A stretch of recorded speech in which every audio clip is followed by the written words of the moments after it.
is because our political machine in DC is an absolute disaster area. And it's like treated like a piece of pork. And these, the defense bills, the reconciliation packages, all these things that the Safe Banking Act has been, put in and pulled out, how more times we can count.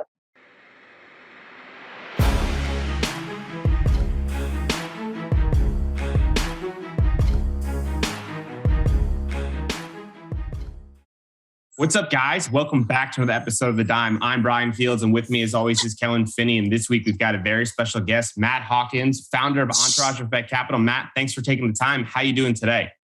I'm great. How are you guys doing? Doing well. Kellen, how are you doing today? I'm doing really well. Excited to talk to Matt. Excited to talk about capital in the cannabis industry. How are you doing, Brian? I'm doing well, thank you. And before we dive in, a quick housekeeping, a big shout out to Colin Landforce for sharing our cannabinoid playbook. Everyone go check out his newsletter, Free Smoke. And if you want to shout out on our podcast, just share the cannabinoid playbook that can be found on our website. So Matt, before we dive in, can you give a little background about you? Sure, happy to do it. Been in private equity for, 25 years now. All kinds of different things I've done over the years. And 14 is when I got into cannabis. Started doing some real estate lending back then. But then I call it my luck and timing moment is when I realized that there'd be a bigger opportunity investing in the actual cannabis companies themselves because there's a dearth of capital then as there is now. And that's when we started raising our first fund. Now we're 3 funds into this, and we're one of the longest standing cannabis investors in the space. So we're very, very fortunate and very happy to be in the space, and happy to chat with you guys and answer any questions. Yeah, I can only imagine what you've seen over the years since 2014. So I want to start in those early days. What was it like? And was there any hesitancy to kind of enter in the cannabis industry? Well, there was significant hesitancy because I didn't, I moved to bed at night thinking there's a chance I could go to jail. So, that's obviously a lot different now. But back then that was a concern of mine. And it was also not easy to raise capital because it was the first time, it was our first organized fund, obviously, in the space. And it was not your everyday run-of-the-mill product that we were selling. So yeah, it was very nerve-wracking for a bunch of reasons. Different ballgame now, though. How much more mature are the companies that you guys are encountering in the space today than they were when you first got into the industry? So I like to say that our firm has kind of matured along with the industry, because if you think about it, in our first fund was kind of vintage 14 to 17, and all that was around back then were effectively startups. So we were providing a lot of angel money, pardon the fund, but seed capital. And, $500,000 to $1 million per investment, because that's what these companies needed, and that money could move the needle. Fund 2 was 17 to 19 vintage, and we matured with the industry. We were able to do Series A deals, so usually companies with some revenue, but maybe not much else. And but we could write $3 to $5 million checks because we raised more money in Fund 2 than we did in Fund 1. It was with co-invest almost $80 million, and so that was our first really big fund, so to speak, at least big for cannabis. And now Fund 3, we've matured even further because we're raising $150 million. We've raised almost half of that, and we're investing in later stage companies, more growth equity, because those companies exist. And we still do a little bit of a carve out through our partnership with ArtView on venture capital for Fund 3, but a smaller percent than we have done historically. When you're writing those checks with operators and providing that capital for them, is there any sort of understanding of where that capital is going to be deployed, or is it up to them to have carte blanche, guidance on what they want to do? No, that's. I think any private equity firm will tell you that use of proceeds is a very, very important part of the investment. I mean, you need to know that this capital is being used to execute on the business plan that was presented to you, by the management team. And any misalignment on that is a huge deal. So we absolutely, need to know that and need to be in agreement on it, and usually align contractually as well. Are there certain things that you've learned through, let's say, Fund 1 that Fund 3 are absolute deal breakers when you're looking for this management team, or can you give us some examples there? No shortcuts on the underwrites, in particular on management teams. I don't think we took crazy shortcuts. Maybe we did deals because they just looked too good to be true, but there was something about the management team that we didn't feel right about and shouldn't have done those deals. You got to go with your gut on if you don't feel comfortable with the operator or operators. And usually where there's smoke, there's fire. And so we just won't ever do that going forward. And, we didn't do it very often, but we still, we learned our lesson. Given the current economic, environment that we're participating in, do you think cannabis operators need to be more, strategic with their investments, or now you think is the time to growth with the opportunities of new states coming online and the opportunity for big expansion? What do you think there? Well, for firms like us, this is a great opportunity. I mean, it sucks for the industry. It sucks for the operators because, there's very, very little capital. Valuations are at historic lows. But we've got capital and we can deploy it at very good valuations. So it's good for capital right now. But we don't have an unlimited amount of capital either. And until something happens federally, you're not going to have institutional capital come in, and we're going to be stuck in the situation going forward, whether the markets are good or bad. So yeah, I mean, it's an issue. And so with the limited capital, how do you guys kind of deploy it from a plant touching perspective versus an ancillary perspective? There's no real percent, but I think our goal for Fund 3 is to build scale in as many verticals as we can. So for example, we've made like 2 single state operator investments that are in Maryland, and Curio Wellness and Organic Remedies in Missouri. And both of those companies are now using the growth capital that we provided to expand into other states and to continue their dominance in the states they're in, or the state they're in. So that's a scale building opportunity. We also invested in, another example is Hound Labs, which is the only commercially available THC breathalyzer that kind of measures your THC content in your body at that particular moment.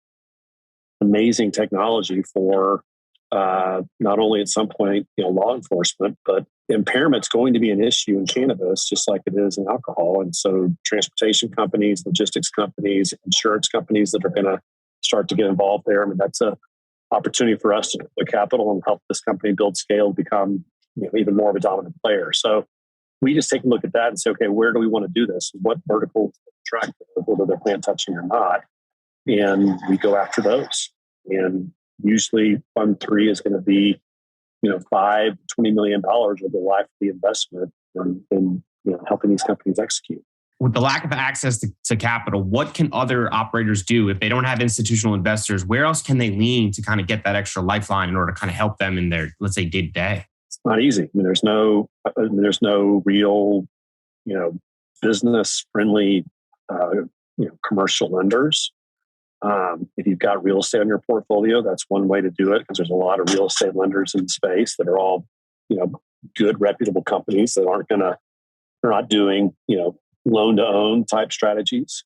But there's not a lot of options. I mean, it's equity or real estate loans. Some banks are starting to kind of dip their toe in the water with working capital lines or things like that. But until, SAFE Banking Act is passed, we're going to be stuck there too.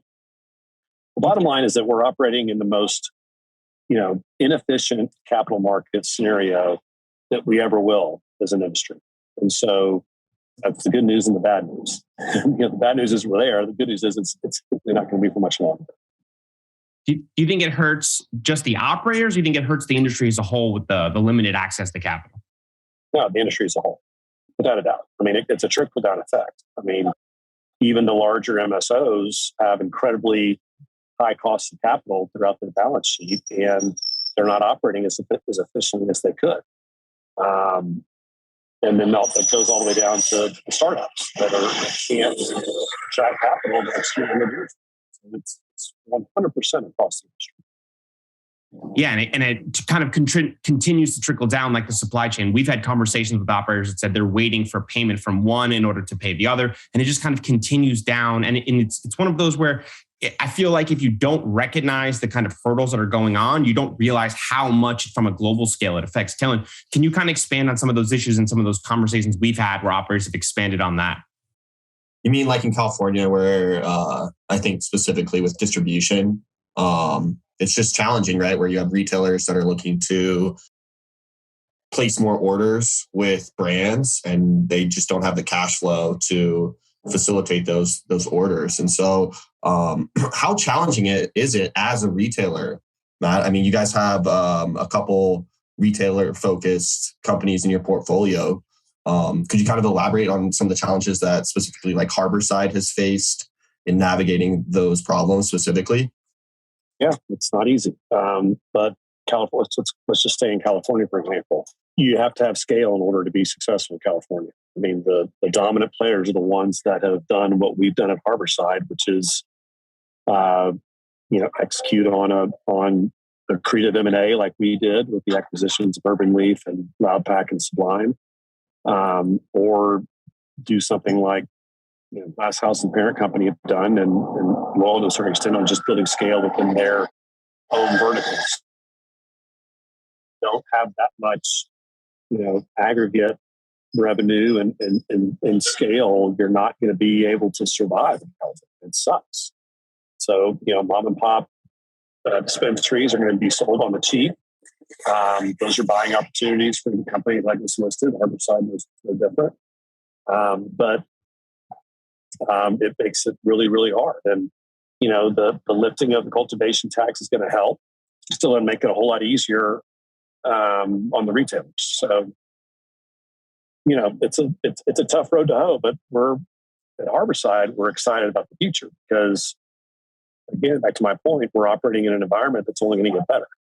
And we're going to save a shit ton of money that goes straight to the bottom line on this cultivation tax going away. And that's going to drive profitability for us, which obviously we're all shooting for.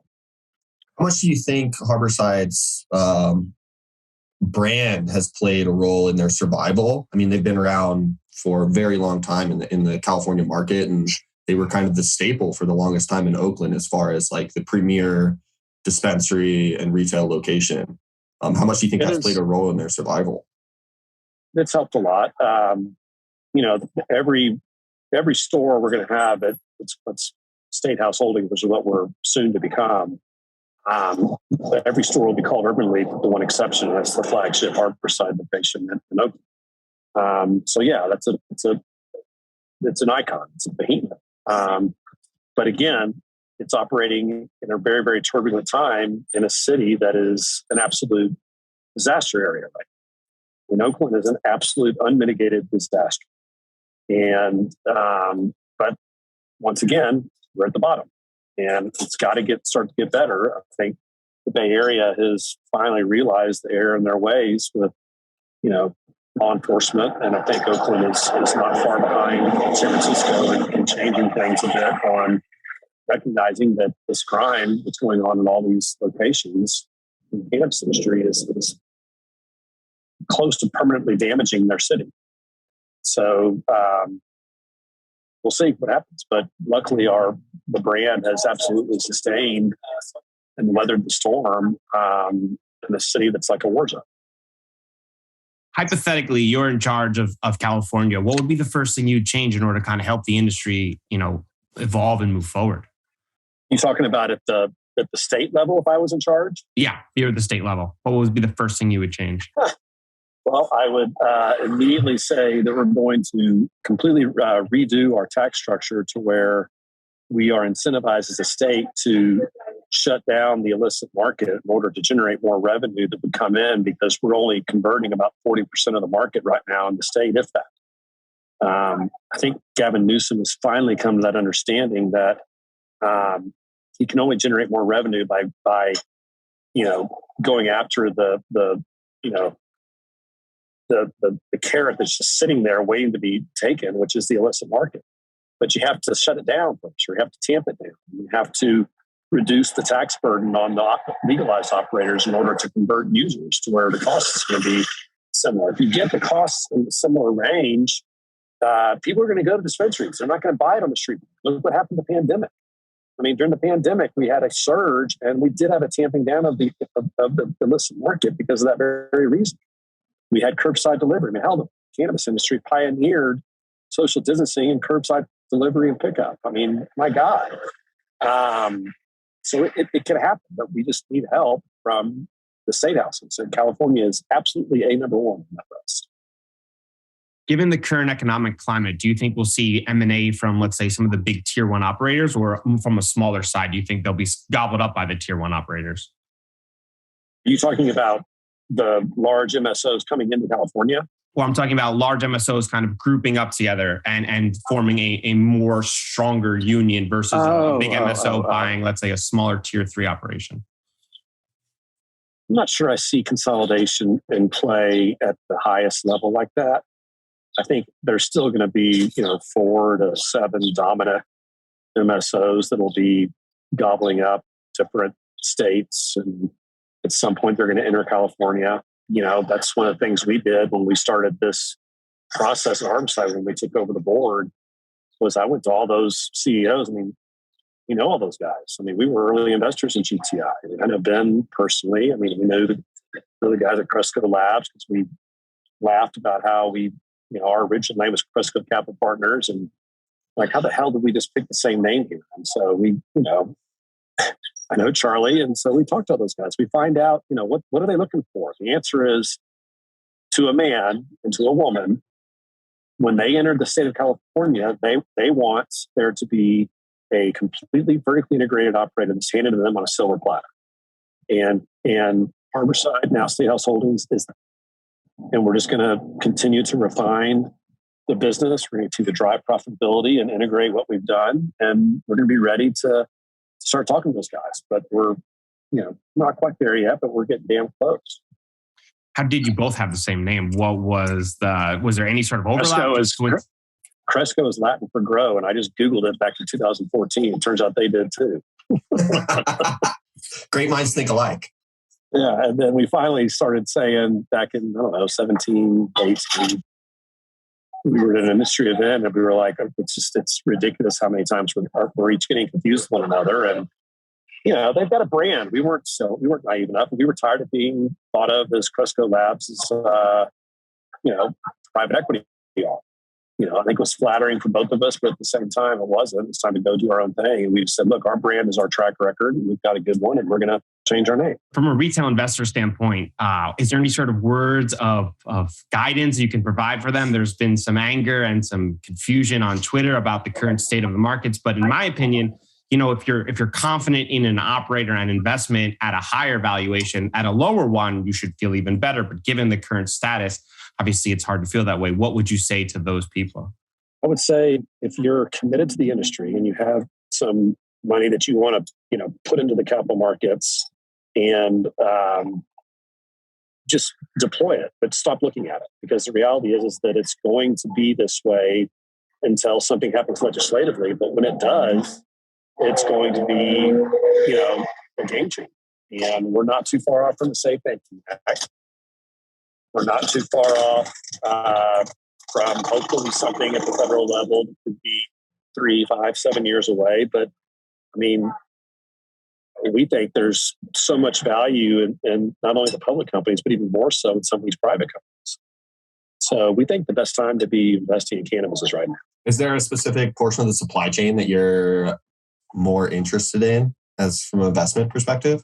No, but I would say that probably one part of the supply chain that we're not interested in investing in is just cultivation all by itself. It's going to be a commodity in every state at some point, so we don't want to be catching a falling knife. So, but everything else is open for discussion. Do you think there's a portion of the industry that needs more investment in a specific area of the supply chain to kind of help the industry move forward? That's hard to say. I don't think it is. I don't think one is, more needy than the other.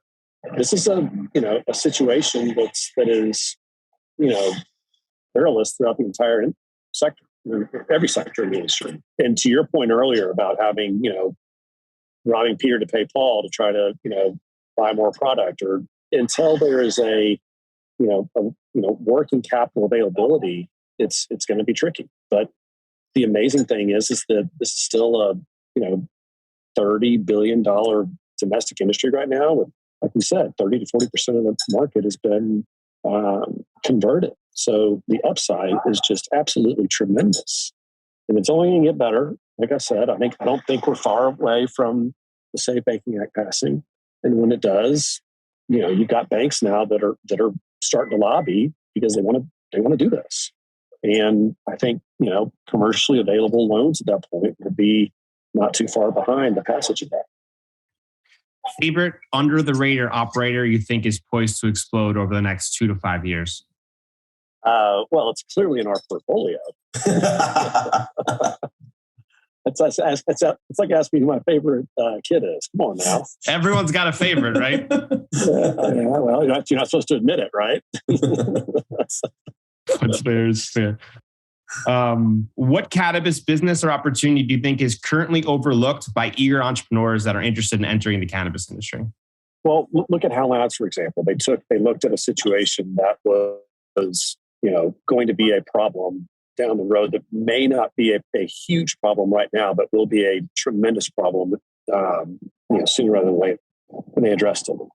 I think the vision of looking past where we are now with what needs to happen when things get a little bit more, say, normalized. Maybe we don't know what those opportunities are.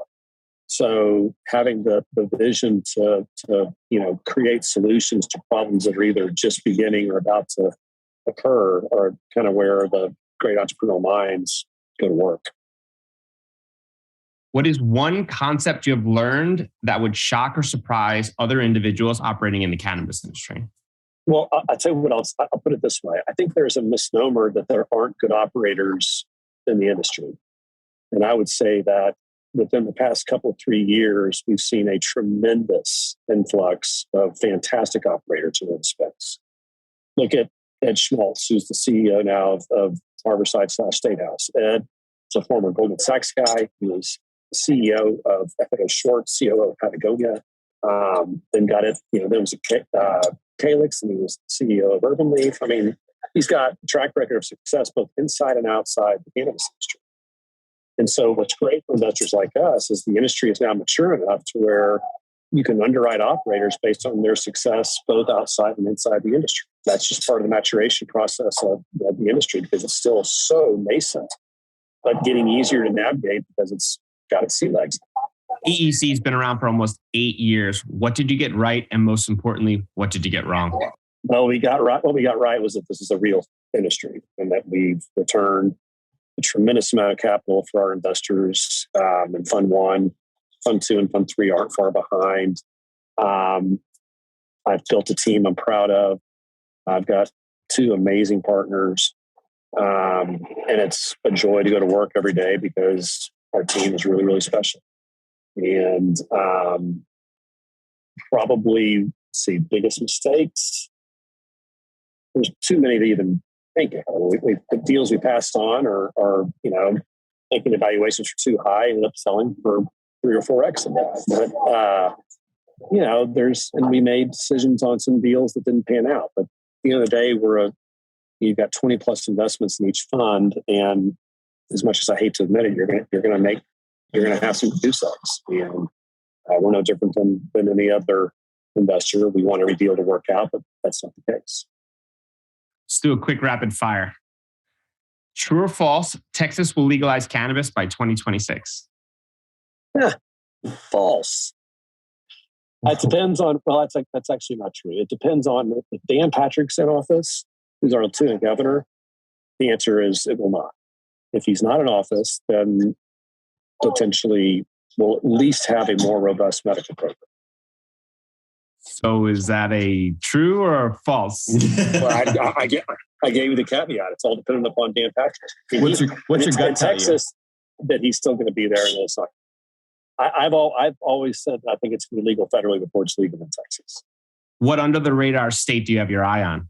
I don't think there's really any under the radar state. I mean, every state, we're at a point now where you pretty much know which states are either, have gone or are going. It'd be great if Florida could go rec sooner rather than later. But, with the swath of states that have now become adult use on the East Coast, I mean, this is a different ballgame. It is just, you're talking about, almost 2 out of 3 Americans living in a state where there's some type of legalization. I mean, that's huge. And what's happening and you can see it at the political level because these knuckleheads in Washington are realizing that their constituents want this passed. And if we can just stop getting the partisan politics and realize we can all come to the middle and realize it's 2 very simple things. We both want some social reform, and we both want there to be, commercialization easiness for the industry. Stop putting them both together. Don't make this either or. It's ridiculous. And they're just too stuck in their ways and too stuck on their either far right conservative or far left progressivism that we can't seem to get a deal done. I think that's starting to change because I think the louder voices in the middle are starting to say, hello, wake up on issues other than just this. But this is a very, very good example of a industry that's been used as a pawn in all these, political bullshit games that are being played in DC. And it's getting louder and louder to the point to where I think we're getting closer than we ever have been. Psychedelics as a medicine, yay or nay? Oh, for sure, yay. It's not for us at this point, but I think it's absolutely a wonderful medicinal tool. I just think it's an entirely different world than the cannabis world. Favorite product category that you think will explode over the next 5 years? Well, we're going to see a lot of things change in the banking world. We're going to see a lot of things, payment processing, obviously ease of lending. What causes more disruption in the cannabis industry, interstate commerce or federal legalization? Interstate commerce, 100%. I think my personal opinion is that ultimately we're going to see a situation where it's going to be quasi left up to the states, and you're going to have states, fighting hard for that tax revenue they generate at their, in-house at their state, and they're not going to want to give that up. And so that's going to be a really tricky thing to overcome. And I certainly am not smart enough to have the answers on how to do that right away. What year do you think we'll have federal legalization? I think I can't do any more than just say I think we're 3 to 7 years away. It's the best I can do. I just think it's going to be in the hold period of our third fund. I like it. Since you've been in the cannabinoid industry, what has been the biggest misconception? That it's a, get rich quick type situation. These are hardworking companies that have been forced with tremendous headwinds to build their businesses in a industry that is, harder to convert than people think. But by the same token, it is something that is, people that have worked hard and will work hard are going to get extremely rewarded because of the size and magnitude and scope of this industry. Before we do predictions, we ask all of our guests, if you can sum up your experience in a main takeaway or lesson learned to pass on to the next generation, what would it be? Probably to go back to what I just said is to roll up your sleeves and work hard, whether it's in cannabis or anything else. But this is not a get rich quick industry. It takes a lot of blood, sweat, and tears to build companies in this space, just like it does anything else. The good news is you're blessed with an industry that has already been created for you. You just got to go out there and execute and convert. All right, prediction time. You already kind of teased it out. Matt, is cannabis being used as a political pawn? If so, why? It absolutely is. And it's because our political machine in DC is an absolute disaster area. And it's like treated like a piece of pork. And these, the defense bills, the reconciliation packages, all these things that the Safe Banking Act has been, put in and pulled out, how more times we can count. What has it passed the House 6 times now? I mean, it's ridiculous. And like I said, it's going to take the voices of the industry. I mean, we're no different. We've been quiet for a while. We're not quiet anymore. We're against the Schumer bill because he's trying to do too much at once. He's trying to, pander to the far left with all the social equity bells and whistles. Again, you can do them both at the same time. It's no big deal. But yeah, it's been a 100% political pawn. Isn't it a layup, though, with 70% of Americans interested in cannabis? I mean, is that the easiest thing for, let's say, a politician to kind of grab by the horns? I just am shocked that people aren't kind of jumping at that. Bill Maher said it best. He said that he thinks that the Republicans are going to steal this as an election campaign platform away from the Democrats. And why not? Just for that very reason you just said. At some point, you're going to have to start catering to what your constituents want, whether you're Republican or Democrat. And I mean, look what's happening right now with the Roe v. Wade thing. There's so many misconceptions on what the Supreme Court really ruled on. Well, all they ruled on was that it's up to the states. Yep. And the states then have to be the ones to make the decisions. And that's where it's up to us as people to elect the people at the state house that can make those decisions. But what it is it's also showing that there is a huge part of both parties' constituencies that want one versus the other. And the parties are going to have to look at that and realize that they're not speaking to their voters. And we're at an inflection point, big time. Yeah, but I also think that's why cannabis is it's used as a political pawn, is because it does have the support from the masses. And so they're just going to continue to use it back and forth to try to push other agendas, because they figure if they tag it on to this, it might get some of those people in the middle to support their other agendas. You're exactly right. And it's unfortunate, but it's the reality of the world we live in. Yeah. So how do we get out of this political pawn, right? Do we need to put another pawn to replace the cannabis industry, or how does that kind of evolve to allow us to move forward? I think we're close. I mean, it's the louder voices in the industry, which is starting to occur. We're a small piece of that, but we're starting to be more vocal in our political beliefs and our political wishes. You've got banks that are wanting to enter the space, so they're starting to lobby for that. And then I think elected officials are starting to listen to their constituencies that are, like you said, sometimes close to 70% Gallup poll wanting this legalized. And 2 out of 3 Americans live in the state where it's legal in some form or fashion. So it's going to happen. It's just a matter of when. Yeah, and I think as New York's market comes online, and New Jersey and the tri-states, and maybe Florida passes rec, you're going to see the total addressable market size increase probably maybe even 100%. And when it gets to be that big of a market, I mean, money is going to do its thing and it'll be pushed forward, in my opinion. So Matt, for our listeners, they want to get in touch, they want to send you decks for investment, where can they find you? ecpartners.com. You can send me a note at Hawkins at ecpartners.com. We're still looking at deals. We're still raising our third fund. Incredibly excited about what we're doing. Despite all this talk, I mean, we're incredibly bullish on where the industry is going. I mean, all of these are opportunities, not really problems. Like we said, we've been operating, in this environment since we started. So it's exciting that we're getting closer to a change. And it's only going to change for the better. Absolutely. Yeah, now is the time to move forward. Thanks so much for taking the time, Matt. Appreciate the conversation. You bet, guys. Take care.